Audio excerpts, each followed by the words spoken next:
Welcome to Shukla study point. आप सभी का स्वागत है आपके अपने YouTube channel Shukla study point में। मैं शिवम शुक्ला आप सभी दोस्तों का हार्दिक स्वागत करता हूं। आज के वीडियो के माध्यम से हम लोग चर्चा करेंगे political science BA first semester के छात्र छात्राओं के लिए एक ऐसा टॉपिक जो कि बहुत ही महत्वपूर्ण है और परीक्षा में हमेशा आता है यहाँ से प्रश्न।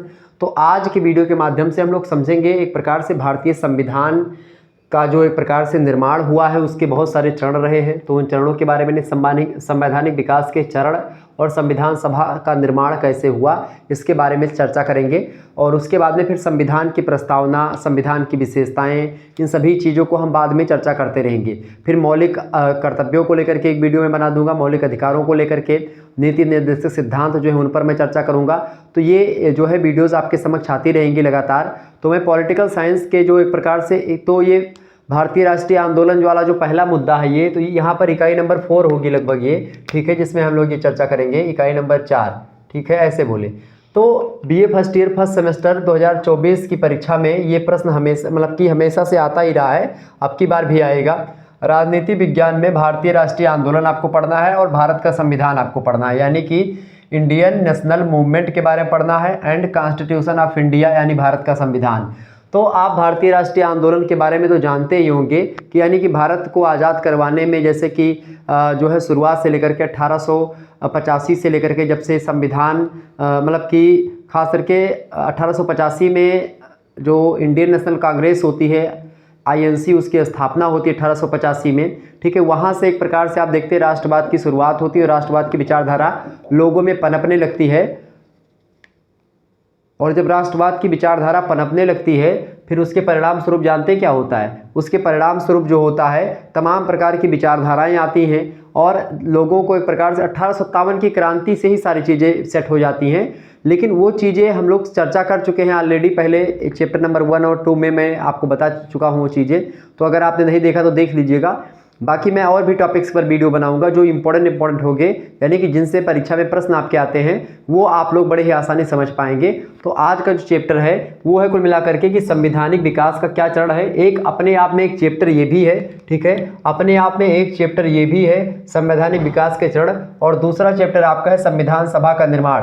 तो दोनों चैप्टर्स को हम लोग आज के वीडियो के माध्यम से समझने का प्रयास करेंगे, दोनों टॉपिक को जानने का प्रयास करेंगे कि आखिरकार जो संविधान अपना बना है जिसमें 395 अनुच्छेद हैं और 12 अनुसूचियां हैं, 25 भाग हैं, पहले 22 भाग थे लेकिन अब 25 भाग हो गए थे, फिर उसमें से कुछ कटौती हुई, यानी कि कुल मिलाकर के अभी 22 ही भाग हैं, ठीक है। 3 बढ़े थे फिर 3 कुछ घटा दिए गए हैं। तो आपको बता दूं संविधान में 395 अनुच्छेद पहले जब संविधान बना था तो भी थे और आज भी 395 अनुच्छेद ही हैं, बस उसमें एक प्रकार से बढ़ोतरी जरूर हुई है लेकिन क्योंकि 100 से अधिक बार संविधान में अब तक संशोधन हो चुका है, ठीक है। तो इस दृष्टि से अगर देखें तो संविधान में बहुत सारे संशोधन कि बहुत सारे अनुच्छेद यानी आर्टिकल ऐड भी किए गए हैं, बहुत सारे जो है आर्टिकल को खारिज भी किया गया है संशोधन करके। तो कहीं ना कहीं पे 450 से अधिक संविधान में अनुच्छेद इस समय हैं, लेकिन मूल रूप से अगर देखें तो 395 ही हैं, क्योंकि उन एक प्रकार से नंबरिंग के हिसाब से देखेंगे तो 395 आज भी हैं, उसमें ए बी करके या जो है रोमन शैली वाला फर्स्ट सेकंड इस प्रकार से करके या का खा गा करके उसमें वृद्धि करी गई है, ठीक है। भारतीय संविधान का अनुच्छेद एक ही कहता है, जो अभी विवाद चल रहा था इंडिया और भारत को लेकर के, उसमें है क्या कि इंडिया जो कि भारत है, ठीक है। तो हम कि उसमें कहा गया कि भारत क्या होगा, राज्यों का संघ होगा जो कि इंडिया है, या फिर इंडिया जो कि इंडिया राज्यों का संघ होगा, भारत राज्यों का संघ होगा। हालांकि भारतीय संविधान जो है वैसे अंग्रेजी में ही लिखा गया, ठीक है, बाद में उसकी हिंदी में कॉपी आई। तो चर्चा करेंगे हम पूरा संविधान कैसे बना के किस प्रकार की चर्चा हुई, बहुत सारी चीज़ें होती हैं और बहुत लंबा प्रक्रिया संविधान बनने में लगती, बड़ा लंबा समय लगा, 2 वर्ष 11 माह 18 दिन का समय कुल मिलाकर के संविधान बनने में लगा। संविधान बनने के पीछे बड़ी राजनीति हुई है, बड़ी रणनीति हुई है, बहुत सारे लोगों ने अपने प्राणों का बलिदान दिया है और उसके बाद में आकर के हमारा देश आज़ाद होता है और भारतीय संविधान निर्मात्री सभा की स्थापना होती है और धीरे धीरे करके संविधान का निर्माण होता है। तो आइए हम चर्चा करते हैं किस किस प्रकार से क्या क्या सिचुएशंस आई। सबसे पहले हम समझेंगे संविधान होता क्या है। मुद्दा तो ये उठता है कि भाई संविधान है क्या। सर जी ये हमको बताओ कि अभी इंटर में गणित पढ़ करके आया हूँ तो संविधान में नहीं जानता हूँ कि संविधान है क्या। तो संविधान क्या होता है इसको सबसे पहले समझें। बिल्कुल, तो हम उसी पर चर्चा कर रहे हैं। संविधान होता क्या है, सबसे पहले ये जान लेते हैं। संविधान करता क्या है, संविधान की उपयोगिता क्या है और संविधान का उद्देश्य क्या है। अगर संविधान नहीं रहेगा तो क्या देश नहीं चलेगा? चलेगा, बिल्कुल, संविधान के बिना भी देश चलेगा। लेकिन जो स्थिति आज है या जो कठिनाइयाँ बहुत सारी होंगी तब, जैसे सामाजिक नियमों को लागू करने में या एक प्रकार से जो राजनीतिक नियम है उनको लागू करने में कठिनाई होगी। संविधान एक दस्तावेज है, एक लिखित दस्तावेज, इसमें नियम कायदे कानून ये सब लिखे रहते हैं, उपनियम लिखे रहते हैं, ठीक है। एक किताब होती है कानून, सॉरी संविधान। अच्छा, भारत का जो संविधान है दुनिया का सबसे बड़ा लिखित संविधान है, ये बात भी जान लीजिए सबसे पहली बात, ठीक है। इसके अलावा दुनिया का सबसे बड़ा जो लिखित संविधान किसका है? भारत का संविधान है। दुनिया का सबसे छोटा लिखित संविधान किस देश का है? अमेरिका का संविधान है, ठीक है। ये चीज़ें ध्यान रखिएगा। इसके अलावा अगर आपको बता दूं कि जो इंग्लैंड का संविधान है वहाँ से बहुत ज़्यादा प्रभावित है भारतीय संविधान। भारतीय संविधान जो निर्मात्री सभा थी, प्रारूप समिति, जिसके अध्यक्ष बी आर अम्बेडकर जी थे, जिसके सलाहकार बी एन राव जी थे और भी बहुत सारे लोग उसमें कमेटी में थे। तो उन लोगों ने जब विचार प्रस्तुत किया, उस पर बहुत सारे रिसर्च हुए, उसमें कई सारे संशोधन भी किए गए, उसको मैं अभी चर्चा करूँगा, ठीक है। तो इन लोगों ने पहले कई देशों के संविधान को पढ़ा, अमेरिका के संविधान को पढ़ा, वहाँ से खास करके संविधान की जो भाषा, संविधान के प्रस्तावना की जो एक प्रकार से शैली है उसको ग्रहण करी।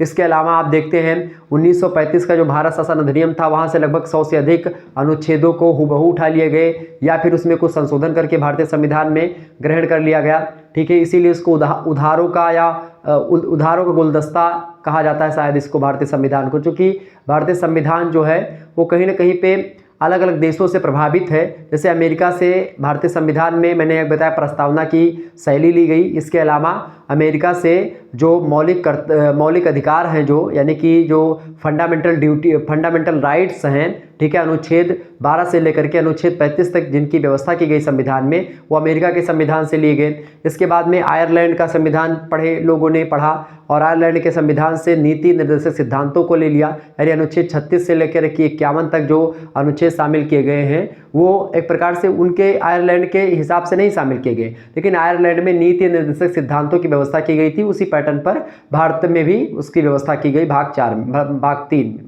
हाँ, भाग 4 के का में एक प्रकार से मौलिक कर्तव्यों को शामिल किया गया, फंडामेंटल ड्यूटीज़ को, क्योंकि जब कोई व्यक्ति आपको कुछ अधिकार देगा तो एक प्रकार से कुछ कर्तव्य भी आपके बनते हैं उसके प्रति, तो वही कर्तव्य बनते हैं। अनुच्छेद 51 के का में, भाग 4 के का में संग्रहित किया गया संविधान में संशोधन करके और मौलिक कर्तव्यों को, और मौलिक कर्तव्य रसिया के संविधान से लिया गया, यूएसएसआर के संविधान से, चूँकि उस समय यूएसएसआर था, ठीक है, वो उस समय रूस नहीं था, ठीक है। रूस तो बाद में हुआ 1991 में जब बटा रूस, तो 15 छोटे छोटे भागों में बटा, तो वो फिर रूस एक प्रकार से जो आज का रूस है वो पहले यूएसएसआर हुआ करता था। 15 देश जो है वो इकट्ठा मिले हुए थे, लेकिन आज 15 देश बिखरे हुए हैं। तो ये चीज़ें थोड़ी सी, ठीक है। इसी प्रकार से जो है कनाडा से संघात्मक व्यवस्था ली गई, ठीक है। संसदात्मक शासन व्यवस्था ली गई है भारत में एक प्रकार से इंग्लैंड से, ठीक है। कहाँ से ली गई? इंग्लैंड से। और इंग्लैंड के संविधान का बहुत ज़्यादा प्रभाव रहा भारत पर, क्योंकि इंग्लैंड के लोगों ने ही एक प्रकार से भारत शासन अधिनियम 1935 पारित किया था। इसी श्रृंखला में उससे पहले से भी संविधान निर्माण की प्रक्रिया जो थी कहीं ना कहीं पे, या संविधान की चीज़ें जो थी वो आपके समक्ष में आती। तो सबसे पहले समझते हैं संविधान होता क्या है। देखिए, संविधान की अगर बात की जाए तो संविधान जो होता है एक लिखित दस्तावेज होता है। लिखित दस्तावेज मतलब लिखा हुआ होता है। अब यहाँ पर प्रश्न उठता है, क्या इंग्लैंड का संविधान लिखा हुआ है? इंग्लैंड का संविधान जो है अभिसमयों पर आधारित है। इंग्लैंड का संविधान लिखित संविधान नहीं है। वहाँ समय समय पर संविधान एक प्रकार से जिस समय पर जिस चीज़ की ज़रूरत होती है उसको एक प्रकार से अडॉप्ट करके और मामला निपटा लिया जाता है। तो लिखित संविधान और अलिखित संविधान दो टाइप के होते हैं। भारत का संविधान लिखित है, इंग्लैंड का संविधान अलिखित संविधान है, ठीक है। अभिसमयों पर आधारित है, ठीक है, यानी समय आने पर उसको ग्रहण किया जाता है चीज़ों को और संविधान में रखा जाता है। तो संविधान सबसे पहली बात समझो एक लिखित दस्तावेज है। भारतीय परिप्रेक्ष्य में हम लोग समझ रहे हैं, एक लिखित दस्तावेज है जिसमें क्या होता है, शासन व्यवस्था से रिलेटेड विभिन्न नियम होते हैं, यानी ऐसे नियम शामिल होते हैं इस दस्तावेज में जो कि शासन व्यवस्था से संबंधित होते हैं, शासन व्यवस्था से रिलेटेड होते हैं, शासन व्यवस्था को चलाने के लिए उपयोगी होते हैं। ऐसे नियमों की एक दस्तावेज, एक पुस्तक होती है संविधान, ठीक है। संविधान आगे बात की जाए, विभिन्न नियम और उपनियम होते हैं। उपनियम भी होते हैं क्योंकि इन्हीं नियमों में, जैसे नियम नंबर 1 अगर है तो उसी नियम नंबर 1 में एक ये नियम हो जाएगा, दूसरा ये नियम हो जाएगा, तीसरा एक प्रकार से रोमन शैली में कई सारे नियम आपको मिलेंगे, तो उनको उपनियम कहा जाता है, या ABCD करके या का खा गा करके रख दिए गए तो उसको उपनियम बोलते हैं, ठीक है। तो संविधान क्या है? एक लिखित दस्तावेज है जिसमें शासन व्यवस्था से संबंधित विभिन्न यानी कई सारे नियम होते हैं, कई सारे उपनियम होते हैं, उसमें लिखे होते हैं। और इसके अलावा संविधान का और क्या होता है? संविधान की विशेषता क्या है? देश की सर्वोच्च विधि होती है, देश की सर्वोच्च कानून होता है संविधान, क्योंकि संविधान में ही एक प्रकार या संविधान के आधार पर ही जितने भी कानून या नियम बनाए जाते हैं संविधान को ध्यान में रख करके ही बनाए जाते हैं। संविधान का उल्लंघन कोई भी नियम नहीं कर सकता, यानी कि कोई भी नियम अगर भारत में जो संसद है भारत की वो बनाएगी तो संविधान के दायरे में रह करके बनाएगी, संविधान को ध्यान में रख करके बनाएगी। संविधान के नियमों का उल्लंघन करके अगर कोई भी कानून बनाया जाता है भारत में तो वो कानून मान्य नहीं होगा या फिर वो कानून संवैधानिक नहीं होगा। उस कानून पर एक प्रकार से कहीं ना कहीं पे सुप्रीम कोर्ट में कोई व्यक्ति जा सकता है और केस कर सकता है सरकार के खिलाफ। ठीक है, ये बात ध्यान रखिएगा। जैसे तो संविधान क्या है? मतलब संविधान देश की सर्वोच्च विधि यानी सर्वोच्च कानून होता है। और इसके अलावा संविधान जो होता है अन्य विधियां भी खास करके संविधान जो ऐसी विधि होती है, संविधान सर्वोच्च विधि है और इसी सर्वोच्च विधि के द्वारा जो तमाम प्रकार के और कानून बनाए जाते हैं और अन्य विधियां जो होती हैं वह भी इसी से निर्धारित होती हैं कि कानून कैसा बनेगा और किस तरीके का बनेगा। ये बात संविधान ही डिनोट करता है, संविधान ही बताता है या संविधान के द्वारा ही निर्धारित होता है कि कौन सा कानून भारत में वैध होगा, कौन सा अवैध होगा, कौन सा संवैधानिक होगा, कौन सा असंवैधानिक होगा, कौन सा अच्छा होगा, कौन सा कानून भारत की जनता के लिए बुरा होगा। ये सारी चीज़ों की व्याख्या या एक प्रकार से उन सारी चीज़ों को पर निर्धारित जो करता है कानून कैसा बनेगा, क्या होगा क्या नहीं होगा, ये संविधान में ऑलरेडी लिखा हुआ है। इसके अलावा संविधान की और विशेषता है कि जनता और राज्य के बीच संबंधों का विनिमय करता है। जनता और राज्य यानी कि जनता मतलब पब्लिक और राज्य माने क्या होता है? स्टेट। जनता और राज्य के बीच में संबंधों का विनिमय करता है। राज्य का यहाँ पर तात्पर्य जो होगा वो एक देश से मान सकते हो आप, क्योंकि एक प्रदेश से आप तात्पर्य नहीं ले सकते। जैसे कि यहाँ पर राज्य का मतलब यूपी एमपी इन सभी से नहीं होता है। यहाँ पर राज्य का तात्पर्य है मेरे भाई किससे? यहाँ पर राज्य का तात्पर्य है पूरे के पूरे कंट्री से, पूरे के पूरे देश से। तो देश और जनता के बीच में विनिमय का मतलब क्या होता है? अच्छा, बीच संबंधों का विनिमय करता। संबंध माने जनता का राज्य से और राज्य का जनता से। ठीक है, दोनों का विनिमय मतलब क्या होता है? एक्सचेंज करता है। ठीक है, एक दूसरी चीज़ों को बताता समझता है। क्योंकि जनता के पर अगर सरकार जो होगी कोई ज़बरदस्ती कानून लागू करेगी जो संविधान के खिलाफ होगा तो कहीं ना कहीं पे उसके खिलाफ व्यक्ति सुप्रीम कोर्ट जा सकता है। ठीक है, अगर जनता कोई ऐसा काम करती है जो कि एक प्रकार से गैर कानूनी है तो उस पर संविधान क्या करेगा या संविधान के द्वारा जो नियम कायदे बनाए गए उनके अनुसार उस व्यक्ति को दंड का प्रावधान भी सरकार के द्वारा किया जाएगा। अर्थात अगर सरकार नियमों का उल्लंघन करती है तो सरकार के लिए मतलब सरकार को आप एक प्रकार से चेता सकते, सरकार को बता सकते कि आप गलत कर रहे हो। सरकार के खिलाफ भी केस चलता है। ठीक है, सरकार के लोगों के खिलाफ भी केस चला है। तो ये चीज़ें होती है। चूँकि भारत जैसे लोकतांत्रिक देश में यही तो सबसे बड़ी व्यवस्था है कि जनता का जनता के लिए जनता के द्वारा ही शासन होता है और जनता जब चाहे मतलब कि अलग अलग स्थानों पर एक प्रकार से किसी भी कानून का विरोध तो कर सकती है लेकिन उसके कुछ आधार होने चाहिए। ठीक है, और लोक कल्याणकारी भावना भी भारतीय संविधान की विशेषता रही है। जनता और राज्य के बीच संबंधों का विनिमय या एक्सचेंज करना काम होता है संविधान का। इसके अलावा देश के आदर्श, उद्देश्य और मूल्य। ठीक है, किसी भी देश के आदर्शों को अगर जानना है तो वहाँ के संविधान को अगर आप जान लेंगे तो उस देश के आदर्शों को यानी उस देश का आइडियल क्या है उसको आप समझ जाएंगे। उस देश का उद्देश्य क्या है अगर उस देश संविधान को पढ़ लेंगे तो जान जाएंगे। और वहाँ का मूल्य, उस देश का मूल्य क्या है यानी वैल्यूज़ क्या है, और इसके अलावा उद्देश्य क्या है। ठीक है, और इसके अलावा आदर्श क्या है उस देश के।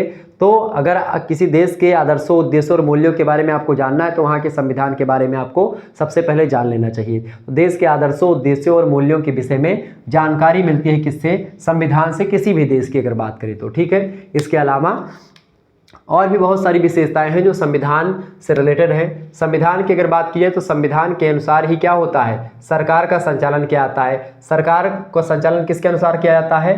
जो है किसके अनुसार? संविधान के अनुसार ही किया जाता है, क्योंकि संविधान में ही लिखा हुआ है राष्ट्रपति का चुनाव कैसे होगा, प्रधानमंत्री का चुनाव कैसे होगा, संसद में जो सदस्य बैठेंगे उनका चुनाव कैसे होगा। सारी बातें संविधान में लिखी गई हैं कि भाई राष्ट्रपति का कार्य क्या होगा, राष्ट्रपति एक प्रकार से कितने सालों के लिए होगा। ठीक है, सारी बातें राष्ट्रपति से रिलेटेड, प्रधानमंत्री से रिलेटेड, मंत्रिपरिषद, लोकसभा, राज्यसभा सभी से रिलेटेड सारी बातें संविधान में ऑलरेडी अंकित हैं। जैसे सरला, एक सूत्र याद कर लीजिएगा। सा मतलब होता है एक प्रकार से क्या होता है? सरला। एक सूत्र याद रख लीजिएगा कि जो है सरला।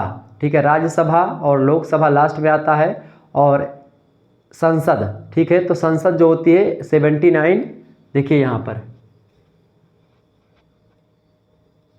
79, 80 और 81 ये होता है एक प्रकार से संविधान में ध्यान रखिएगा अनुच्छेद, तो इसको याद रख लीजिएगा सरला से, सरला सा का मतलब होता है 79 अनुच्छेद यानी कि संसद। ठीक है, संसद के बारे में किस अनुच्छेद में बताया गया भाई, एक संसद होगी भारत की, वो अनुच्छेद 79 में संसद के बारे में बताया गया है। अनुच्छेद 80 में बताया गया है रा के बारे में, रा मतलब क्या होता है, राज्यसभा के बारे में। किसके बारे में भैया, राज्यसभा के बारे में बताया गया, इसको हम चर्चा करेंगे बाद में। 81 में अनुच्छेद क्या बताया गया है, ला यानी कि लोकसभा के बारे में बताया गया। किसके बारे में भैया, लोकसभा के बारे में बताया गया है। क्लियर, तो ये चीज़ें ध्यान रखिएगा, एग्जाम पॉइंट ऑफ व्यू से बहुत महत्वपूर्ण है। ठीक है, ऑब्जेक्टिव में प्रश्न पूछता है। तो संविधान के अनुसार ही सरकार संचालित किया जाता है और राजनीतिक व्यवस्था का बुनियादी ढांचा निर्धारित किया जाता है संविधान के द्वारा ही। राजनीतिक व्यवस्था का या पॉलिटिकल सिस्टम का बुनियादी ढांचा या आधारभूत ढांचा जो होता है या फाउंडेशन जो है वो निर्धारित, यानी कि इसका पॉलिटिकल सिस्टम का जो एक प्रकार से फाउंडेशन तैयार किया जाता है वो संविधान ही निर्धारित करता है कि फाउंडेशन कैसा होगा। इसके अलावा किसी भी देश का संविधान जो होता है वहाँ के यानी उस देश के यानी किसी भी देश का संविधान वहाँ की विधायिका यानी कि जिस देश की संविधान है उस देश में उसकी विधायिका, वहाँ की कार्यपालिका और वहाँ की न्यायपालिका, इन तीनों के द्वारा शासन के संचालन को निर्धारित करता है। यानी कार्यपालिका का और विधायिका और न्यायपालिका का, विधायिका होती है संसद, संसद को ही विधायिका कहते हैं, बात ध्यान रखिएगा।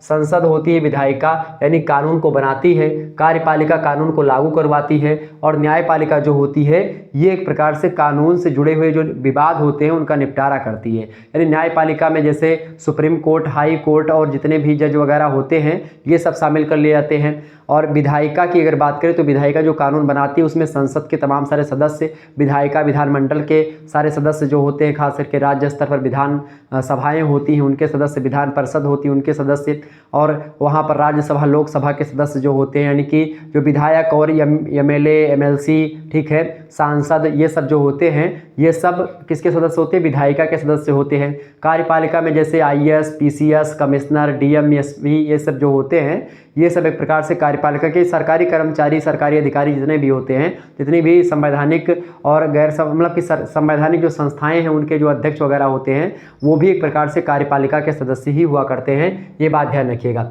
तो कुल मिलाकर के विधायिका, कार्यपालिका और न्यायपालिका के द्वारा शासन के संचालन को यानी शासन का जो संचालन किया जाता है इन तीनों के द्वारा, चाहे न्यायपालिका के द्वारा न्यायिक मामलों में हो, कार्यपालिका के द्वारा नियमों को लागू करवाने में हो या विधायिका के द्वारा एक प्रकार से कानून को बनाने में हो, इन सभी के संचालन में एक प्रकार से कहीं ना कहीं पे संविधान की बड़ी जबरदस्त भूमिका होती है और संविधान के नियमों को ध्यान में रख करके ये सारे लोग अपने अपने कार्यों को संचालित करते हैं। ठीक है, और खास करके यह उनकी स्थापना यानी कि कार्यपालिका की स्थापना, न्यायपालिका और विधायिका की स्थापना कैसे होती है और उनकी क्या क्या शक्तियाँ होंगी, ठीक है, उनके क्या क्या कार्य होंगे, क्या दायित्व होगा उनका, इन सभी को सीमांकन करना हुआ या फिर उनकी शक्तियों में कम करना हुआ, बढ़ोतरी करना हुआ, उनके बारे में बताना हो तो सारी चीज़ें कौन बताता है, संविधान ही बताता है। यानी संविधान एक प्रकार से मुख्य रूप से किसी भी देश में सर्वोच्च विधि का काम करता है, एक उच्च कानून का काम करता है जिसके ऊपर कुछ भी नहीं है। ठीक है, और संविधान का रक्षक कौन होता है, सुप्रीम कोर्ट होता है। न्यायपालिका में एक सुप्रीम कोर्ट न्यायपालिका के अनुसार बनाई जाती है,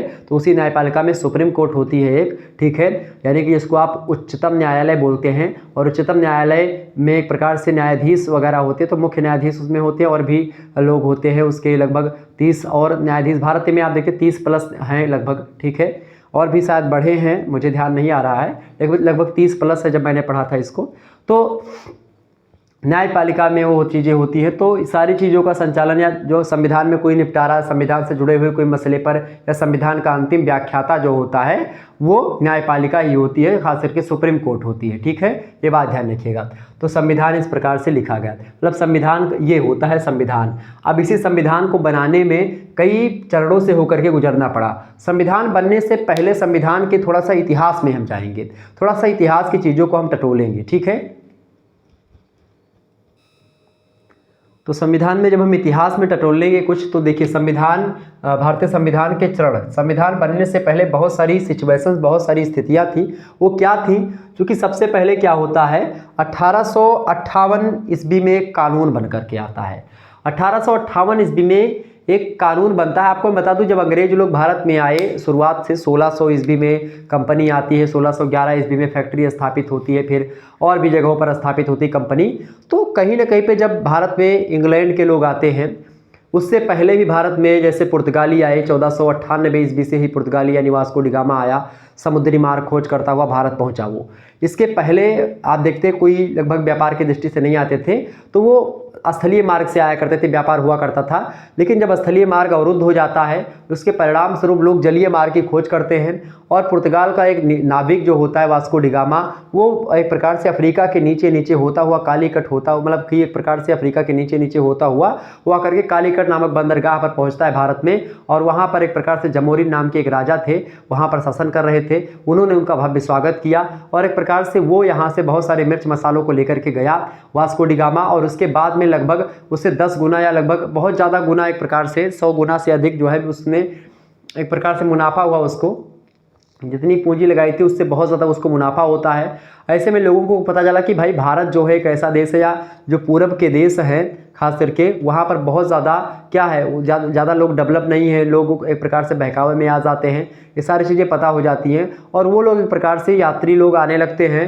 ठीक है, उसके बाद में आप देखते हैं फ्रांसिस्को डी अल्मीडा हुआ या अन्य लोग हुए, वो भारत में आते रहते हैं। तो पुर्तगाली आए, फिर डच आए, उसके बाद में फिर और भी लोग आए, इंग्लैंड के लोग आए, यानी कि जो ब्रिटिश ईस्ट इंडिया कंपनी है, फ्रेंच ईस्ट इंडिया कंपनी आई। तो ये लोग एक प्रकार से आते गए, और भारत में एक प्रकार से ये लोग अपनी अपनी फैक्ट्रियां स्थापित करी। और फिर पहले इंग्लैंड वाले क्या करते हैं कि पहले जितने भी इनके प्रतिद्वंदी थे, यानी चाहे वो फ्रांस के लोग हों, चाहे डच हों, और चाहे एक प्रकार से पुर्तगाली हों, इन सभी को यहाँ से पहले खदेड़ने का काम करते हैं। और जब यहाँ से सारे लोगों को खदेड़ देते हैं, फिर एकत्व तो हो जाता है, प्रभुत्व हो जाता है केवल अकेले इंग्लैंड का। अब इंग्लैंड को लोग एक प्रकार से यहाँ पर शासन करना प्रारंभ करते हैं। फिर 1757 ईस्वी में प्लासी का युद्ध होता है। प्लासी के युद्ध में एक प्रकार से इंग्लैंड लोगों की जीत होती है। फिर उसके बाद में होता है बक्सर का युद्ध, ठीक है, और बक्सर का युद्ध 1761 में होता है। फिर उसके बाद में वो भी अंग्रेजों के द्वारा एक प्रकार से पराजित होते हैं यहाँ के लोग। तो फिर इसके बाद में क्या होता है, 1761 और 1757 के युद्ध से अंग्रेजों को ये लग गया कि भारत में फुटमत अगर कर लेंगे तो यहाँ पर हम शासन कर सकते हैं। और एक प्रकार से फिर 1757 से लेकर के 1857 तक एक प्रकार से अंग्रेज लोग इधर उधर करके शासन करते रहते हैं। लेकिन 1857 ईस्वी में एक क्रांति होती है, या भारत का प्रथम स्वतंत्रता संग्राम बोले, या भारत का प्रथम सैनिक विद्रोह भी बहुत सारे लोग इसको बोलते हैं, या भारत का एक प्रकार से भारत में 1857 की क्रांति। तो एक क्रांति होती है जो कि प्रकार से अलग अलग स्थानों पर अलग अलग लोग उसका नेतृत्व कर रहे थे, ठीक है। तो वो सारी चीज़ें सिचुएशंस होती हैं। अब जब वही चीज़ तो आप इसमें शुरुआत में पढ़ते हैं, वही सारी चीज़ें आप पढ़ते हैं भारतीय राष्ट्रीय आंदोलन के अंतर्गत। तो वही सारी चीज़ें जब होती हैं, 1857 ईस्वी में क्रांति होती है। झांसी की रानी उसमें खास करके झांसी से लड़ रही थी, झांसी से नेतृत्व कर रही थी क्रांति का। मंगल पांडे बैरकपुर से, इसी मंगल पांडे ने ही सबसे पहले गोली दागी थी जनरल डायर को, या किसको, हाँ डायर को दागी थी।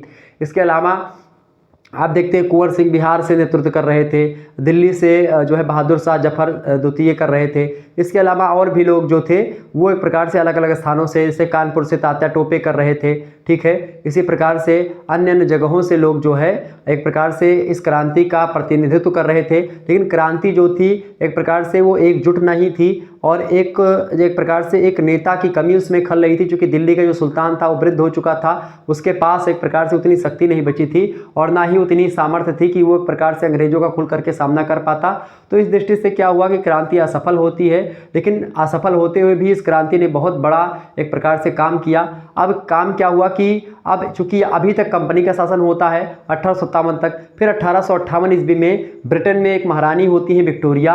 1858 में एक प्रकार से वो वहाँ से घोषणा पत्र जारी करती है 1858 ईस्वी में, और कहती है कि एक प्रकार से वहाँ इस समय भारत में एक प्रकार से उस समय शासन कर रहे थे कौन, भारत में उस समय जो भारत सरकार में उस समय जो गवर्नर जनरल थे उस समय लॉर्ड कैनिंग हुआ करते थे।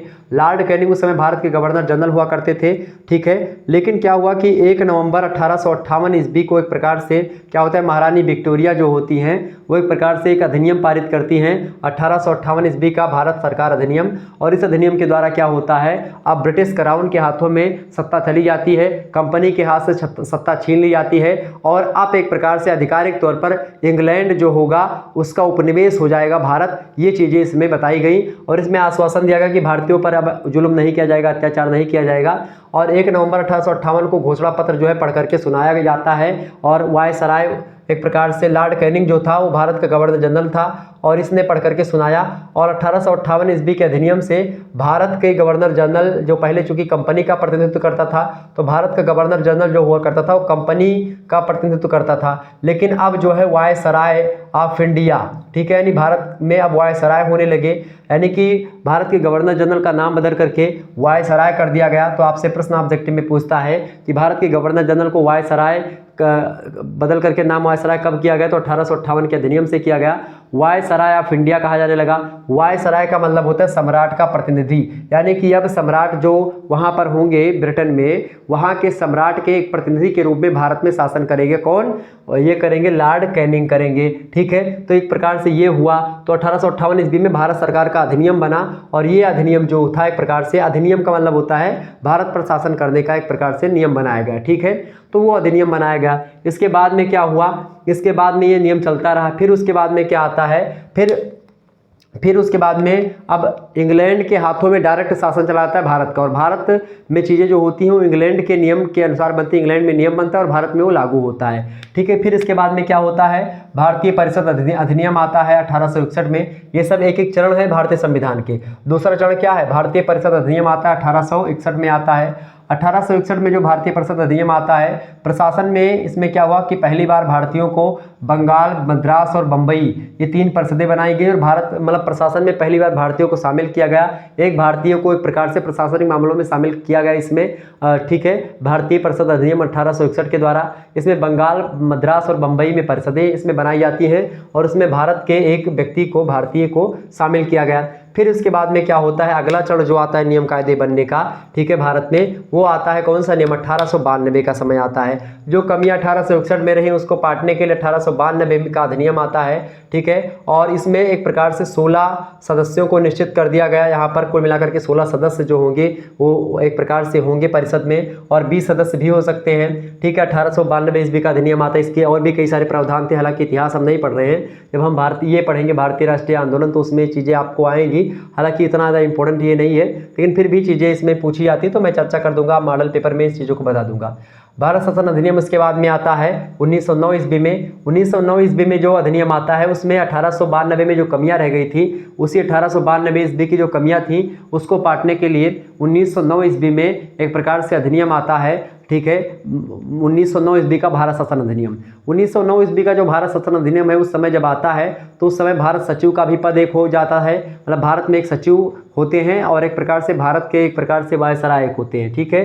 तो भारत में उस समय सचिव कौन थे, मार्ले थे। मार्ले जो थे वो एक प्रकार से उस समय जब भारत शासन अधिनियम 1909 ईस्वी का आया तो उस समय एक प्रकार से मार्ले जो थे वो भारत सचिव हुआ करते थे और मिंटो जो थे वो वायसराय थे, ठीक है। इसीलिए इसको हम मार्ले मिंटो सुधार भी कहते हैं, क्योंकि 1892 में जो कमियां रह गई थी उसी को सुधारने के लिए ये चीज़ आई, यानी 1919 का अधिनियम आता है और भारत सचिव उस समय मार्ले थे और मिंटो जो थे वो वायसराय थे, ठीक है। और इसीलिए इसको मार्ले मिंटो सुधार कहते हैं। भारत शासन अधिनियम जो था 1909 में आया था। इसमें क्या किया गया, परिषद के सदस्यों की संख्या जो थी वो 69 कर दी गई बढ़ा करके। जो 1892 में 16 सदस्य हुआ करते थे एक परिषद में, वो संख्या बढ़ा करके कितनी कर दी गई भाई, वो संख्या बढ़ा करके 69 कर दी गई। ये बात ध्यान रखिएगा। इसके अलावा और भी कई सारे प्रावधान इसमें किए गए, इसमें और भी प्रावधान किए गए। किसमें भाई, 1909 ईस्वी में और भी कई सारे प्रावधान इसमें किए गए। इसमें प्रावधान ये भी किया गया कि जो है प्रांतीय विधान परिषदों के में अतिरिक्त सदस्यों की संख्या में वृद्धि तो की गई। इसके अलावा बंगाल, मद्रास, बम्बई, बिहार, उड़ीसा तथा यूपी में इसकी संख्या 50 कर दी गई। पंजाब, असम और बर्मा में 30 कर दी गई। इसके अलावा क्या हुआ, मतदान करने की अत्यंत कठोर शर्तें इसमें थीं। केवल आय करदाता अथवा भूमि करदाता अथवा संपत्ति वाला व्यक्ति ही वोट वगैरह दे सकता था, मतदान कर सकता था। इसके अलावा विधान परिषद के अधिकारों और कार्यों में वृद्धि कर दी गई। बजट पर वाद विवाद करने के लिए विस्तार से नियम भी जारी किए गए इसमें, ठीक है, 1909 के अधिनियम में। इसके अलावा क्या हुआ, इसके अलावा इसमें और कई नीति बनाई गई, जैसे कि गवर्नर जनरल की कार्यकारिणी परिषद में एक भारतीय सदस्य की वृद्धि कर दी गई। लॉर्ड सिन्हा प्रथम भारतीय सदस्य बनते हैं इसमें, ठीक है। इसके अलावा और भी कई सारे काम होते हैं। बम्बई, मद्रास और बंगाल में कार्यकारिणी के सदस्यों की संख्या 2 के स्थान पर 4 कर दी जाती है और गवर्नर जनरल और उसकी परिषद को अधिकार दे दिया जाता है कि वह अन्य प्रांतों में कार्यकारी परिषदों की स्थापना कर सकते हैं। तो इस प्रकार से कई सारे जो अभी तक कुछ निश्चित इलाकों में ही परिषद बनाई गई थी, अब वो परिषद एक प्रकार से कहीं पर भी बनाई जा सकती है, ठीक है, इसका अधिकार मिल जाता है। और मार्ले मिंटो इसलिए कहा जाता है इसको, चूंकि मार्ले भारत सचिव थे उस समय और मिंटो जो थे वो वायसराय थे, ठीक है। इसके बाद में अगला जो अधिनियम आता है वो अधिनियम आता है मेरे भाई कौन सा, भारत शासन अधिनियम। भारत शासन अधिनियम की अगर बात की जाए तो भारत शासन अधिनियम जो है इस 1919 का, ठीक है, 1919 में भारत शासन अधिनियम आता है। और इसमें जो है भारतीयों की संख्या जो है पहले एक जो थी भारतीय परिषद में उसको बढ़ा करके 3 कर दी गई, ठीक है, यानी बढ़ गई सदस्य संख्या। और इस समय जब भारत शासन अधिनियम 1919 आया तो उस समय मॉन्टेस्क्यू जो थे वो भारत सचिव थे और चेम्सफोर्ड जो थे वो वायसराय थे। इसीलिए चूंकि 1909 ईस्वी में बहुत सारी कमियां थी, 1909 ईस्वी में जो कानून बना था उसका बहुत विरोध भी हुआ था, बहुत विरोध हुआ था इसका, ठीक है। और इसीलिए भारत शासन अधिनियम 1919 ईस्वी में इनकी कमियों को पाटा गया और इसीलिए इसको मॉन्टेस्क्यू चेम्सफोर्ड सुधार अधिनियम के नाम से जाना जाता है। और 1919 के अधिनियम से ही प्रांतों में द्वैध शासन जो है वो शुरू किया गया था, ठीक है, दोहरा शासन का प्रावधान प्रांतों में शुरू किया गया था इसी मतलब कि इसी से, ठीक है। इसके अलावा भारत मंत्री और उसके कर्मचारियों का वेतन जो है ब्रिटिश राजस्व से दिया जाने लगा था, इससे पहले भारत से ही दिया जाता था। और इस परिषद के सदस्यों की संख्या 8 से बढ़ा करके 10 कर दी जाती है। भारतीय मामलों पर भारत मंत्री का नियंत्रण कम कर दिया गया और उसके कुछ अधिकार गवर्नर जनरल और उसकी परिषद को दे दिया जाता है। ये सारी चीज़ें होती है इसमें। और इसके बाद में क्या होता है, ये 1919 का अधिनियम में जो कमियां रह जाती हैं इसका भी विरोध होता है बाद में। और इसमें जो कमियां होती हैं उन कमियों को एक प्रकार से भारत शासन अधिनियम आता है 1935 का। 1935 ईस्वी का जो भारत शासन अधिनियम आता है उसमें उन कमियों को पाटा जाता है। और 1935 का अधिनियम जो है, यहाँ से एक प्रकार से बात की जाए तो भारतीय संविधान में लगभग बहुत सारे अनुच्छेदों को हूबहू या तो उतार लिया गया है या फिर उसमें कुछ संशोधन कर दिया गया है, ये बात ध्यान रखिएगा, ठीक है। तो बहुत सारे संविधान संशोधन मतलब संविधान के अनुच्छेद जो भारतीय संविधान में संकलित है वो 1935 के अधिनियम से संकलित है। चूँकि 1935 के जो अधिनियम है वो कहीं ना कहीं पे उनके जो है इतिहास में अगर आप देखिएगा तो ये सब जितने मैंने शुरुआत के बताया 1861 का भारतीय परिषद अधिनियम हुआ या 1909 का अधिनियम हुआ, 1892 का हुआ, 1858 का अधिनियम हुआ या फिर एक प्रकार से ये 1919 का अधिनियम हुआ, इन सभी का कहीं ना कहीं पे योगदान रहा है 1935 के अधिनियम बनने का। और इसीलिए 1935 के अधिनियम से बहुत सारे अनुच्छेदों को हूबहू ग्रहण कर लिया गया या फिर उसमें कुछ एक प्रकार से संशोधन करके भारतीय संविधान में अपना लिया जाता है। फिर इसके बाद में क्या होता है मेरे भाई, फिर इसके बाद में आता है 1942 ईस्वी में। 1942 ईस्वी में क्या आता है भाई, क्रिप्स मिशन भारत में आता है, ठीक है। क्या आता है भाई, क्रिप्स मिशन जो है वो भारत में आता है। और फिर उसके बाद में जब क्रिप्स मिशन भारत में आता है, क्रिप्स मिशन जो भारत में आता है 1942 में आता है, इसका घोर विरोध होता है। और जब इसका घोर विरोध होता है एक प्रकार से तो इसके बाद में बताया जाता है कि भाई भारत को आज़ादी मिल जाएगी। इसमें सारी चीज़ें निश्चित 1942 से ही कहीं ना कहीं पता हो जाता है कि भारत में एक प्रकार से एक संविधान सभा का निर्माण होगा। इसके लिए फिर 1946 ईस्वी में का समय आता है। 1946 ईस्वी में क्या होता है कि कैबिनेट मिशन जो है वो इंग्लैंड से बन करके भारत आता है और कैबिनेट मिशन योजना के अंतर्गत संविधान सभा का प्रस्ताव जो है वो स्वीकार कर लिया जाता है। और भारत एक प्रकार से कहीं ना कहीं पे कैबिनेट मिशन योजना के अंतर्गत संविधान सभा का गठन होता है और संविधान सभा का गठन होने के बाद में संविधान का निर्माण किया जाता है। अब संविधान का निर्माण कैसे हुआ, संविधान सभा का गठन और निर्माण, ये दूसरा टॉपिक है, दूसरा चैप्टर आप यहाँ पर कह सकते हैं, ये आप समझिए। तो इसको हम समझने का प्रयास करते हैं। आपसे दीर्घ उत्तरीय में इस प्रश्न पूछे जाएंगे, दीर्घ उत्तरीय में इतना अगर आप लिख दीजिएगा बढ़िया तरीके समझा करके तो आपका दीर्घ उत्तरीय प्रश्न यहाँ पर बन गया, ठीक है, ये बात ध्यान रखिएगा। तो दूसरा संविधान सभा का गठन और निर्माण कैसे हुआ इसको समझते हैं। सबसे पहले क्या हुआ, जब 1946 ईस्वी में कैबिनेट मिशन योजना भारत में आती है और वो सारे के सारे प्रावधान बताती कैसे कैसे क्या होगा, तो फिर उसके बाद में क्या होता है, फिर उसके बाद में क्या होता है, संविधान सभा का गठन होता है। और संविधान सभा के निर्माण के लिए क्या होता है, संविधान सभा में कुल सदस्यों की संख्या जो बताई जाती है वो कैबिनेट मिशन योजना के अंतर्गत बताई जाती है कि 389 सदस्य होंगे कुल एक प्रकार से संविधान सभा में। अब वो 389 सदस्य जो होंगे वो कहाँ से होंगे, कौन कौन होंगे, ये बात यहाँ पर मैंने आगे लिखी हुई है। जैसे कि 389 सदस्य जो होंगे संविधान सभा में कुल मिलाकर के, वो सदस्य कहाँ से होंगे, 292 सदस्य जो होंगे वो ब्रिटिश प्रांतों के प्रतिनिधि होंगे। ब्रिटिश प्रांत मतलब कि ऐसे प्रांत या ऐसे क्षेत्र जहाँ पर अभी तक ब्रिटिश या ब्रिटेन का एक प्रकार से आधिपत्य था या ब्रिटेन का शासन था, जहाँ पर जिन जिन राज्यों में वहाँ से एक एक राज्यों से, एक एक प्रांतों से एक एक व्यक्ति जो होगा एक प्रकार से वो क्या आएगा, वो आएगा। जनसंख्या के हिसाब से बांटा गया, एक एक प्रांतों से एक एक व्यक्ति आएगा। और ऐसे प्रांत उस समय कितने थे, 292 प्रांत ऐसे थे जिस पर ब्रिटिश का अधिकार था। तो ब्रिटिश प्रांतों से के प्रतिनिधि जो होंगे 292 प्रतिनिधि आएंगे। 4 जो होंगे वो चीफ कमिश्नर क्षेत्रों से आएंगे। चीफ कमिश्नरी क्षेत्र का मतलब होता है जैसे आज दिल्ली है, पांडिचेरी है, ठीक है, इसके अलावा जम्मू कश्मीर है, ये सब एक प्रकार से केंद्र शासित प्रदेश हैं। वैसे पहले कमिश्नरी हुआ करती थी, तो 4 चीफ कमिश्नरी थी। तो वहाँ से 4 चीफ कमिश्नरी क्षेत्रों से 4 जो होंगे, 4 व्यक्ति जो है चुन करके आएंगे चीफ कमिश्नरी क्षेत्रों से। 292 ब्रिटिश प्रांतों के प्रतिनिधि होंगे। इसके अलावा 93 उस समय देसी रियासतें थी। 93 देसी रियासतें हुआ करती थी, एक प्रकार से बड़ी बड़ी देसी रियासतें, छोटी नहीं, बड़ी बड़ी रियासतें हुआ करती थी। तो उन छोटी रियासतों मतलब उन बड़ी रियासतों से जो कि 93 की संख्या में थी भारतीय रियासतें, वहाँ के एक प्रकार से प्रतिनिधि होंगे। कितने, वहाँ से 93 प्रतिनिधि होंगे देसी रियासतों से, 93 4 चीफ कमिश्नरी क्षेत्रों से होंगे और 292 ब्रिटिश प्रांतों के प्रतिनिधि होंगे। फिर क्या होता है, ये सारी बातें बताई जाती है कि भाई इतने सदस्य होंगे और इस प्रकार से उसका बंटवारा किया। 392 में अगर 4 जोड़ेंगे कितना हो जाएगा, 392 में अगर 4 जोड़ेंगे आप तो कितना हो जाएगा, 292 में तो कितना हो जाएगा, 296 हो जाएगा। 296 में 3 और जोड़ दीजिए, 299 हो गया। और 299 मान लीजिए 300 तो 390 और यहाँ पर एक प्रकार से क्या हो जाएगा, यहाँ पर 92 ये बच रहा है, ठीक है, सॉरी यहाँ पर 89 हो जा रहा है, ठीक है, क्योंकि यहाँ से आप 4 ले लीजिए, यहाँ का आप 4 अभी ले लीजिए तो यहाँ पर कितना हो जाएगा, यहाँ पर हो जाएगा आपका 89, जोड़ लीजिए, 89 बच रहा है, 1 मिनट में जोड़ ही दे रहा हूँ। तो 93 में 4 जोड़ेंगे 97 हो जाएगा और 292 और 97 अगर जोड़ देंगे तो कितना हो जाएगा, 7 2 9 और 9 9 18 के 8 हासिल 1 और 3, 389 सदस्य हो गए। तो कुल मिलाकर के इतनी बात की गई थी। तो 389 सदस्यों की एक प्रकार से एक सभा गठन करने की बात कही गई। अब होता क्या है कि जुलाई 1946 ईस्वी में संविधान निर्मात्री सभा के चुनाव होते हैं। संविधान निर्मात्री सभा का जब चुनाव होता है तो उस चुनाव में क्या होता है, संविधान सभा के लिए कुल 389 सदस्य जो होते हैं, सदस्यों में से प्रांतों के लिए निर्धारित 296 सदस्यों के लिए ही चुनाव होते हैं, ठीक है। 379 सदस्य जो होते, 389 सदस्यों में से, क्योंकि 389 सदस्यों की बात कही गई थी संविधान सभा में कुल, लेकिन उनमें से 389 सदस्यों में से चुनाव कितने पर होते हैं भाई, 296 पर ही चुनाव हो पाते हैं। कितने पर चुनाव होते हैं भैया, 296 पर ही चुनाव हो पाते हैं, ठीक है, ये बात ध्यान रखिएगा।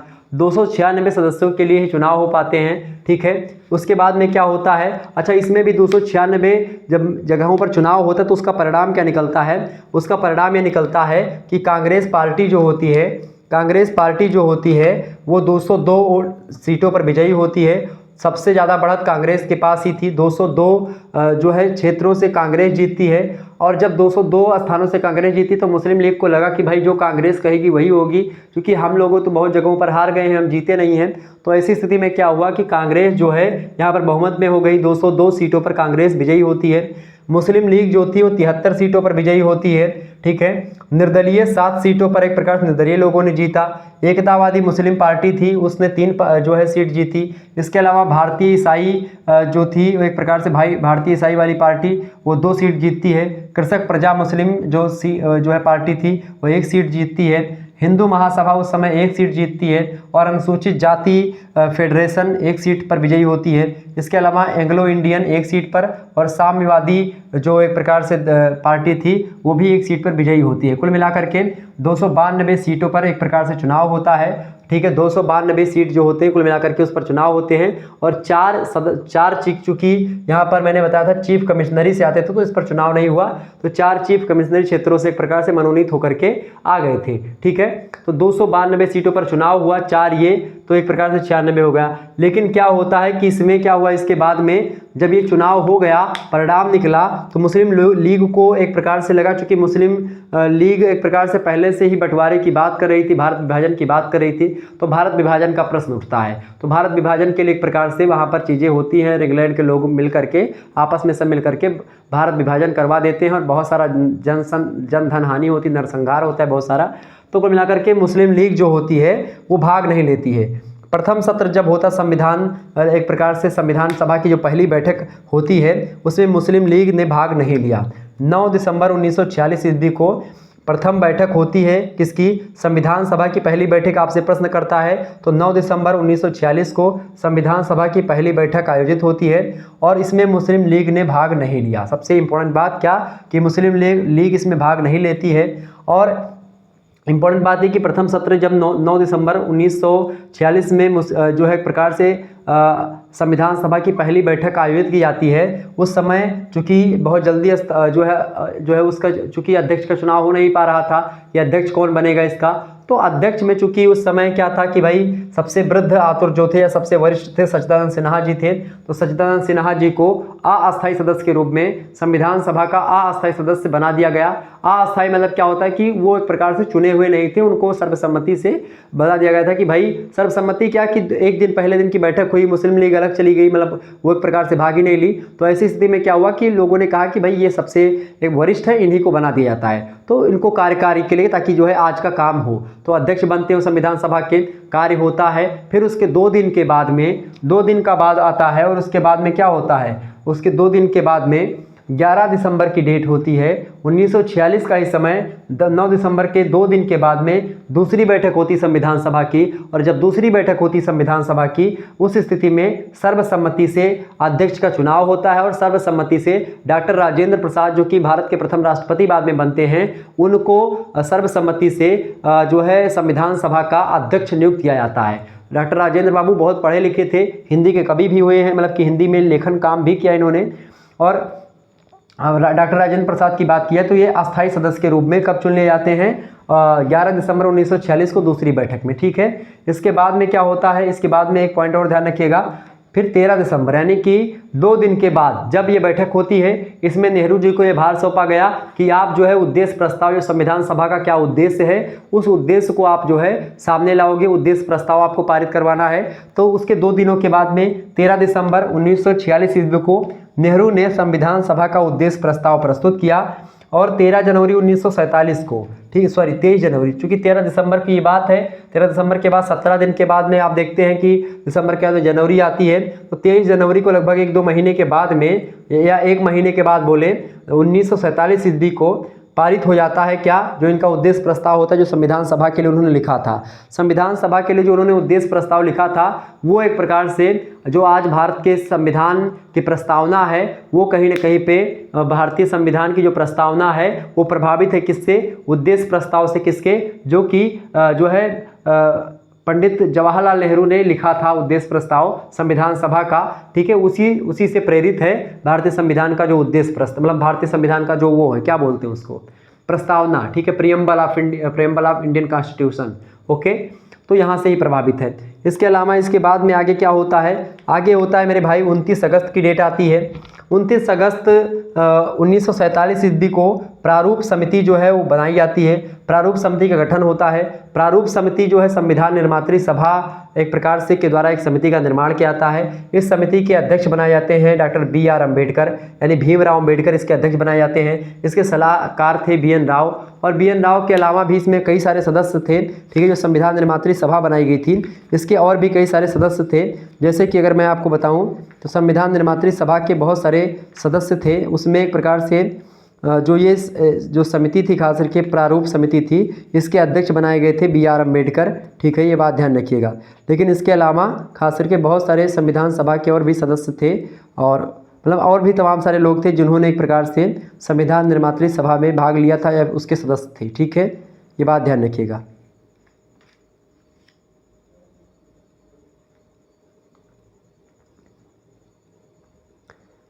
इसमें और भी सदस्य कौन कौन थे, जैसे कि मैं आपको बताऊं, इसमें अन्य सदस्य थे N गोपाला स्वामी आयंगर और अल्लादी कृष्णा स्वामी अय्यर, मोहम्मद सादुल्ला, KM मुंशी, BL मित्तर और DP खेतान, ये लोग थे। कुछ दिन बाद क्या होता है, BL मित्तर का स्थान पर जो है N माधवन राव जो है वो आ जाते हैं, और 1948 में DP खेतान चूँकि मर जाते हैं तो उनके अनुपस्थिति में TT कृष्णमाचारी द्वारा जो है उनका स्थान पूर्ति करवाई जाती है।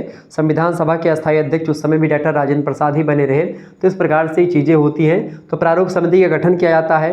प्रारूप समिति के अध्यक्ष डॉक्टर भीमराव अम्बेडकर होते हैं, और इसी इसीलिए बहुत सारे लोग ये कह देते हैं कि संविधान जो बनाया है, संविधान लिखा है, वो किसने लिखा है? वो डॉक्टर भीमराव अंबेडकर ने लिखा है। लेकिन उसके पीछे बहुत सारी कहानियाँ चली, बहुत सारी चीज़ें उसमें बताई गई, ठीक है। हालांकि डॉक्टर BR अम्बेडकर, बहुत सारा योगदान भीमराव अम्बेडकर जी का है। बहुत विद्वान आदमी थे भीमराव अम्बेडकर जी। और आपको बता दूं, भीमराव अम्बेडकर जी की एक खासियत ये थी कि एक प्रकार से ये बहुत बड़े ज्ञानी व्यक्ति थे और एक वकील भी थे और एक प्रकार से बहुत कानून के बहुत बड़े जानकार व्यक्ति थे उस समय। और कानून के जानकार चूंकि ये थे, इसीलिए इनको प्रारूप समिति का अध्यक्ष भी बनाया गया, चूंकि ये ज्ञानी थे, परम ज्ञानी थे, इसमें कोई दो राय नहीं है, ठीक है। तो ये एक प्रकार से सलाहकार थे BN राव जी, वो भी बहुत बड़े ज्ञानी थे, परपांगी विद्वान थे। और इसके जो है सदस्य थे वो भी एक प्रकार से विद्वान ही थे, तभी इस समिति में प्रवेश पाए थे। तो ये बात ध्यान रखेंगे। तो उसके बाद में क्या होता है, जब प्रारूप समिति का गठन होता है, प्रारूप समिति जो है वो 30 दिसंबर 1947 को से अपना कार्य प्रारंभ कर देती है। किस दिन से? 30 दिसंबर 1947 से अपना कार्य प्रारंभ कर देती है संविधान को लेकर के।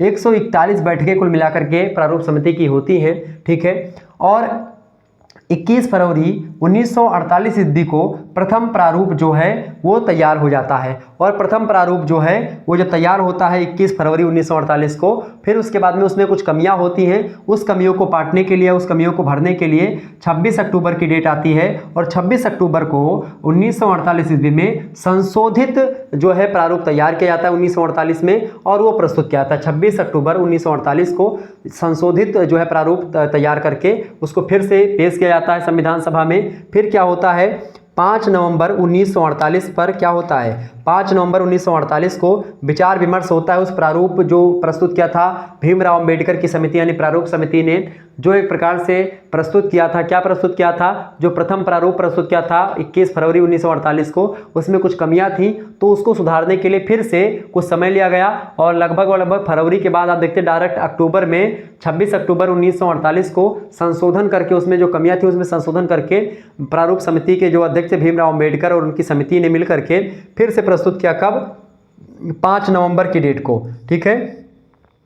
26 अक्टूबर को एक प्रकार संशोधित किया और प्रस्तुत किया, लेकिन 5 नवंबर 1948 को पर क्या हुआ, 5 नवंबर से 1948 में विचार विमर्श प्रारंभ हो जाता है। इनकी प्रारूप समिति के द्वारा जो विचार दिए गए हैं, तो जो प्रारूप उन्होंने संविधान का स्ट्रक्चर जो तैयार किया है उस पर विचार विमर्श शुरू हो जाता है। और जब इस पर विचार विमर्श शुरू हो जाता है 5 नवंबर 1948 को, फिर उसके बाद में क्या होता है, संविधान सभा में इस प्रारूप पर 1 वर्ष तक वाद विवाद होता रहता है। 1 वर्ष तक लगातार वाद विवाद जब इस पर होता है, संविधान का जो प्रारूप तैयार किया था प्रारूप समिति ने, तो उस पर बहुत ज़्यादा विवाद होता है, बहुत ज़्यादा वाद होता है। बहुत सारे लोग उसके पक्ष में होते हैं, बहुत सारे लोग विपक्ष में बोलते हैं। तो इस प्रकार से खंडन मंडन की प्रक्रिया जो है वो लगातार चलती रहती है। और जब खंडन मंडन की प्रक्रिया इस प्रकार से चलती रहती है, और ऐसी स्थिति में क्या होता है, ऐसी स्थिति में निष्कर्षता प्रारूप में लगभग कुल लोगों ने बताया तो लगभग 7535 संशोधन प्रस्तावित किए गए। 7535 संशोधन प्रस्तावित किए गए। जो कमियां उसमें बताई गई कि ये कमी है, इसके जगह स्थान पर ये होना चाहिए, ये त्रुटियां रह गई, इसके स्थान पर ये होना चाहिए। तमाम सारे लोग जब उसमें बैठे रहते, कई सारे सदस्यों की संख्या मैंने आपको बता दी, तो सभी लोग अपना अपना मंतव्य रखते थे। एक लोग बोलते थे, फिर दूसरे सुनते थे, फिर सभी लोग सुनते थे, फिर दूसरे लोग बोलते थे। इस प्रकार चर्चा होती थी, कभी कभी लड़ाई भी हो जाती थी, मतलब उसी बीच में तर्कों से माध्यम से सारी चीज़ें हो जाती थी। अब हिंदी भाषा को लेकर के कई दिनों तक लगातार चर्चा होती रही कि भाई हिंदी भारत की राष्ट्रभाषा बनाई जाएगी या राजभाषा होगी या क्या होगी। उस पर कोई लोग हिंदुस्तानी की बात कर रहे थे, जिसमें उर्दू और अरबी के शब्द हिंदी में मिले रहते हैं। कुछ लोग एक प्रकार से जो है हिंदवी की बात कर रहे थे, कुछ लोग हिंदी की बात कर रहे थे। तो अलग अलग लोग जो है एक प्रकार से अलग अलग भाषा की बात कर रहे थे। अलग अलग लोग अपने अपने हिसाब से लोग अपने अपने विचार दे रहे थे। और ऐसी स्थिति में खंडन मंडन की प्रक्रिया लगातार चलती रहती है। और इस प्रक्रिया के परिणाम स्वरूप क्या होता है, इस प्रक्रिया के परिणाम स्वरूप 7535 संशोधन प्रस्तावित किए जाते हैं कि भाई इतना संशोधन इसमें करना चाहिए। प्रारूप जो डॉक्टर भीमराव अम्बेडकर की समिति ने प्रस्तुत किया था उसमें 7535 संशोधन प्रस्तावित किए गए संविधान सभा के सदस्यों के द्वारा। लेकिन क्या हुआ कि 2437 संशोधन भी किए गए। 2437 मुद्दों पर ही विचार किया गया, बाकी विचारों का खंडन कर दिया गया। 2437 विचार 2400 यानी 2437 मुद्दों पर विचार किया गया और बाकी विचारों को एक प्रकार से नेगलेक्ट कर दिया जाता है। फिर इसके बाद में फाइनली क्या होता है, फाइनली सारा विचार उचार हो करके उसके बाद में 26 नवंबर की डेट को 1949 के दिन को भारतीय संविधान पारित हो जाता है। और इस प्रकार अगर देखें तो संविधान के लिए निर्माण में 2 साल 11 महीने और 18 दिन का समय लगा। तो आपसे प्रश्न पूछता है संविधान बनने में कितना समय लगा, तो आप बताएंगे 2 वर्ष 11 माह 18 दिन का समय लगा था। ये बात ध्यान रखिएगा, ठीक है।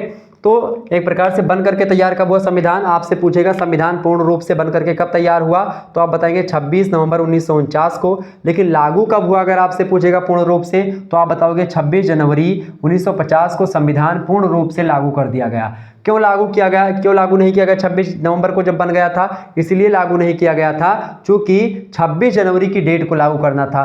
26 जनवरी डेट के पीछे एक कारण ये था कि 26 जनवरी की डेट को ही एक प्रकार से प्रथम स्वतंत्रता या प्रथम स्वाधीनता दिवस मनाया गया था। प्रथम स्वतंत्रता दिवस मनाया गया था। रावी नदी के तट पर मध्य रात्रि में भारत का झंडा फहराया गया था और जो है पंडित जवाहरलाल नेहरू और भी तमाम सारे कांग्रेस के लोग थे। और पंडित जवाहरलाल नेहरू एक प्रकार से उस समय अध्यक्ष भी थे कांग्रेस के। तो ऐसी स्थिति में क्या हुआ, रावी नदी के तट पर मध्यरात्रि में झंडा फहराया जाता है और प्रथम स्वतंत्रता दिवस जो है या स्वतंत्रता दिवस उसी दिन मनाया जाता है कि भाई उद्घोष कर दिया था। तो 26 जनवरी की डेट जो है इसी दृष्टि से फेमस थी और इसीलिए लोगों ने सोचा कि 26 जनवरी को ही अपना संविधान लागू किया जाएगा। इससे पहले 26 नवंबर 1949 को ही नागरिकता या अन्य प्रावधान जो थे वो लागू कर दिए गए थे। लेकिन कुछ ऐसे प्रावधान थे जो एक प्रकार से पूरा संविधान नहीं लागू किया गया था, पूरा का पूरा संविधान लागू किया गया था 26 जनवरी 1950 को, ताकि 26 जनवरी की डेट को एक प्रकार से हम लोग याद रखें और आज हम इसको गणतंत्रता दिवस के रूप में मनाते हैं। तो इस प्रकार से आप लोगों ने समझा, संविधान के बारे में बहुत सारी चीज़ें जानी और संविधान के चरण, संविधान प्रक्रिया, भारतीय संविधान बनने के चरण देखे, ठीक है। और उसके अंदर संविधान सभा गठन और उसका निर्माण देखा, ठीक है। और संविधान क्या होता है इसके बारे में आप लोगों ने जाना। विस्तार से हर चीज़ों के बारे में आप लोगों ने समझा, चर्चा करी जिस पर हमने। तो एक बार स्क्रीनशॉट ले लीजिएगा फटाफट से आप सभी लोग, ठीक है। अब जब अगली जो वीडियो आएगी उसमें हम लोग और भी चीज़ों पर चर्चा करेंगे, जैसे संविधान जो सभा बनी थी या संविधान जो बनाया गया था, इसकी कई सारी आलोचनाएं बाद में होती हैं। इसमें कहा गया कि संविधान सभा एक निर्वाचित संस्था नहीं थी। इसमें एक प्रकार से चूंकि निर्वाचन के द्वारा सारी चीज़ें नहीं हुई थी, कुछ कमियां भी रहती थी। मतलब चूंकि क्या हुआ कि संविधान सभा का निर्वाचन जनता के द्वारा वयस्क मताधिकार के आधार पर नहीं किया गया था। इसके सदस्यों का निर्वाचन जो किया गया था वो प्रांतीय विधानसभाओं के द्वारा किया गया था। यानी आलोचकों का यह तर्क था कि संविधान सभा को जनता का जनादेश प्राप्त नहीं था। जयप्रकाश नारायण ने कहा कि यह संविधान सभा जो है अपने गठन में उस संविधान सभा से बहुत भिन्न है जिसकी रूपरेखा पंडित नेहरू ने हमारे सामने रखी थी। यानी एक प्रकार से इसकी आलोचनाएं खूब होती हैं, क्योंकि जो सदस्य जो चुन करके आए थे चाहे कांग्रेस पार्टी के, वो सब विधानसभाओं से ही आ गए थे। जनता की एक प्रकार से पूर्ण सहमति नहीं थी। संविधान सभा एक प्रतिनिधि संस्था नहीं थी, ये बात ध्यान रखिएगा, ठीक है। और इसके अलावा कांग्रेस की प्रधानता इसमें ज़्यादा थी, क्योंकि ग्रेनविल ऑस्टिन कहते हैं कि एक दलीय देश में संविधान सभा निश्चित रूप से एक दलीय संस्था थी। यानी कांग्रेस संविधान सभा कांग्रेस की थी और कांग्रेस भारत की थी। कांग्रेस ही इसमें प्रभुत्व थी और कोई एक प्रकार से उसमें प्रभुत्वता नहीं थी। उसमें संविधान सभा की प्रभुसत्ता के आगे प्रश्न खड़ा किया गया। सांप्रदायिक आधार पर गठन हुआ है इसका।